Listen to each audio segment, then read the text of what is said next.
রাসূল সাল্লাল্লাহু আলাইহি সাল্লাম যে স্বভাবগুলো ত্যাগ করতে বলেছেন।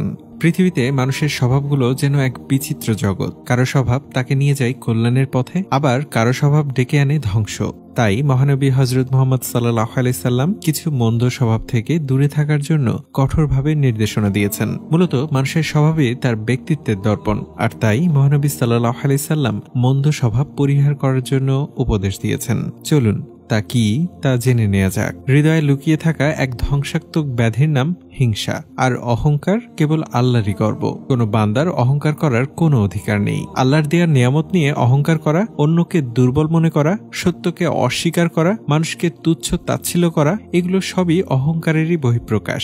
অহংকারের সংজ্ঞা দিতে গিয়ে রাসূল সাল্লাল্লাহু আলাইহি সাল্লাম বলেন, প্রকৃতপক্ষে অহংকার হচ্ছে দম্ভ ভরে সত্য ও ন্যায় অস্বীকার করা এবং মানুষকে ঘৃণা করা। আত্মতৃপ্তি মানুষকে শেষ করে দেয়। লৌকিকতা মানুষের সবচেয়ে খারাপ স্বভাবের মধ্যে একটি। লোক দেখানো ইবাদত অত্যন্ত ঘৃণিত কাজ। আল্লাহ তাআলা লৌকিকতার ব্যাপারে কঠোর হুঁশিয়ারি উচ্চারণ করে বলেন, অতএব দুর্ভোগ সেই সব নামাজীদের জন্য যারা তাদের নামাজ সম্পর্কে উদাসীন, যারা লোক দেখানোর জন্য তা করে, নিত্য প্রয়োজনীয় জিনিসপত্র অন্যকে দেয় না।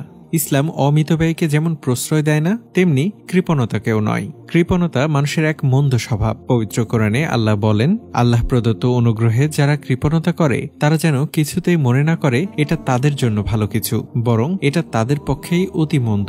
যে সম্পদের ভেতর তারা কৃপণতা করে, কিয়ামতের দিন তাকে তাদের গলায় বেড়ি বানিয়ে দেয়া হবে। আকাশমণ্ডল এবং পৃথিবীর মিরাজ কেবল আল্লাহরই জন্য। তোমরা যা কিছুই করো আল্লাহ সে সম্পর্কে সম্মুখ অবগত রয়েছেন। রাগ মানুষের স্বভাবজাত একটি বিষয়, তবে অতিরিক্ত রাগ নিজের জন্য যেমন ক্ষতিকর, তেমনি পরিবার ও সমাজের জন্য। হযরত আবু হুরায়রা রাদিয়াল্লাহু তাআলা আনহু থেকে বলেন, নবী করিম সাল্লাল্লাহু আলাইহি সাল্লামের কাছে একজন লোক এসে বললেন, আমাকে কিছু শিখিয়ে দিন, তবে আমাকে বেশি বলবেন না, যাতে আমি তা মুখস্থ করতে পারি। তিনি বললেন, ক্রোধ প্রকাশ করো না, উত্তেজিত হয়ো না। লোকটি তার কথার পুনরাবৃত্তি করলে প্রতিবারই তিনি বলেন, ক্রোধ প্রকাশ করো না, উত্তেজিত হয়ো না। মানুষ সম্পদের লোভে পড়ে নীতিনৈতিকতা হারিয়ে ফেলে। অর্থের প্রতি অতিরিক্ত লালসা মানুষকে পশুর ন্যায় নামিয়ে আনে।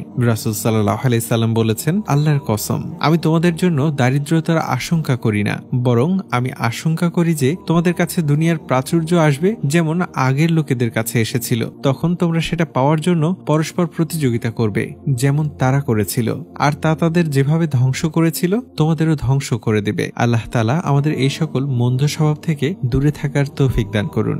আমিন।